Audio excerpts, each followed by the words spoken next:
આજનો ઓડિયો પરમપિતા પરમાત્માને શરણે સમર્પિત કરું છું. આપ સૌની શુભેચ્છા અમારા પર બની રહે તેવી અભ્યર્થના સહ. જય શ્રીમદ નારાયણ. શ્રીમદ ભગવદ્ ગીતા ભક્તિ યોગ નામનો 12મો અધ્યાય, શ્લોક 2-4. પૂર્ણ પુરુષોત્તમ પરમેશ્વર બોલ્યા, જે મનુષ્યો મારા સાકાર સ્વરૂપમાં પોતાના મનને સ્થિર કરે છે અને અત્યંત શ્રદ્ધાપૂર્વક મારી પૂજા કરવામાં પરાયણ રહે છે, તેઓ મારી દ્રષ્ટિએ પરમ સિદ્ધ છે. અર્જુનના પ્રશ્નના પ્રત્યુત્તરમાં ભગવાન કૃષ્ણ સ્પષ્ટ રીતે કહે છે કે જે મનુષ્ય તેમના સાકાર રૂપ ઉપર ધ્યાન એકાગ્ર કરે છે તથા શ્રદ્ધા ભક્તિપૂર્વક તેમની પૂજા કરે છે, તેને યોગમાં સર્વાધિક સિદ્ધ ગણવો જોઈએ. જે મનુષ્ય આ રીતે કૃષ્ણ ભાવના પરાયણ થઈ જાય છે તેને માટે ભૌતિક કાર્યો હોતા નથી, કારણ કે તેનું દરેક કાર્ય કૃષ્ણ પ્રિય અર્થે કરવામાં આવે છે. શુદ્ધ ભક્ત નિરંતર કાર્યરત રહે છે. કોઈ વાર તે કીર્તન કરે છે, કોઈ વાર શ્રવણ કરે છે કે કૃષ્ણ વિશે કોઈ ગ્રંથ વાંચે છે, તો ક્યારેક પ્રસાદ તૈયાર કરે છે, અથવા કૃષ્ણ માટે વસ્તુ ખરીદવા બજારમાં જાય છે, તો કોઈ વખતે મંદિરમાં સફાઈ કરે છે, અથવા તો કદી વાસણ માંજે છે. તે જે કંઈ કરે છે તેમાં તે કૃષ્ણ સંબંધી પ્રવૃત્તિ કર્યા સિવાય અન્ય કોઈ કાર્યમાં એક ક્ષણ પણ નકામી જવા દેતો નથી. આવું કર્મ પૂર્ણ સમાધિ કહેવાય છે.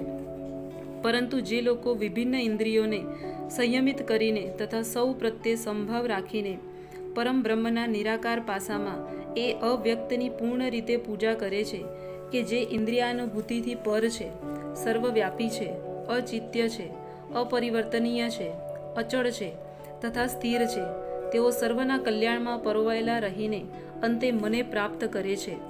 જે લોકો ભગવાન કૃષ્ણની પ્રત્યક્ષ રીતે પૂજા કર્યા વગર પરોક્ષ પદ્ધતિથી સમાન ઉદ્દેશ પામવાનો પ્રયત્ન કરે છે, તેઓ પણ અંતમાં શ્રી કૃષ્ણને પ્રાપ્ત કરે છે. અનેકાનેક જન્મો પછી બુદ્ધિશાળી મનુષ્ય વાસુદેવ જ સર્વ કંઈ છે એમ જાણી મારા શરણે આવે છે. જ્યારે મનુષ્ય અનેક જન્મો પછી પૂર્ણ જ્ઞાન પામે છે ત્યારે તે ભગવાન કૃષ્ણને શરણાગત થાય છે.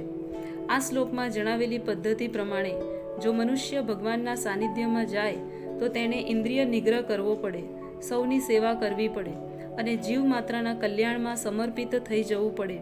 આનો અર્થ એ જ થયો કે મનુષ્યને ભગવાન કૃષ્ણના આશ્રયમાં જવું જ પડે છે, અન્યથા તેને પૂર્ણ સાક્ષાત્કાર થતો નથી.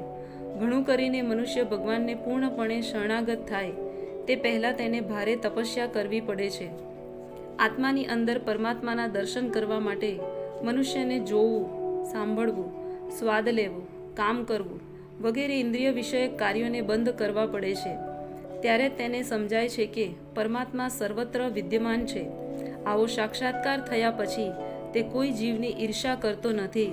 તેને મન મનુષ્ય તથા પશુમાં કોઈ ભેદ રહેતો નથી, કારણ કે તે માત્ર આત્માનું દર્શન કરે છે અને બાહ્ય આવરણ દેહને જોતો નથી. પરંતુ સામાન્ય મનુષ્ય માટે નિર્વિશેષ સાક્ષાત્કારની આ પદ્ધતિ અપનાવવી અત્યંત કપરી હોય છે. જય શ્રીમદ નારાયણ.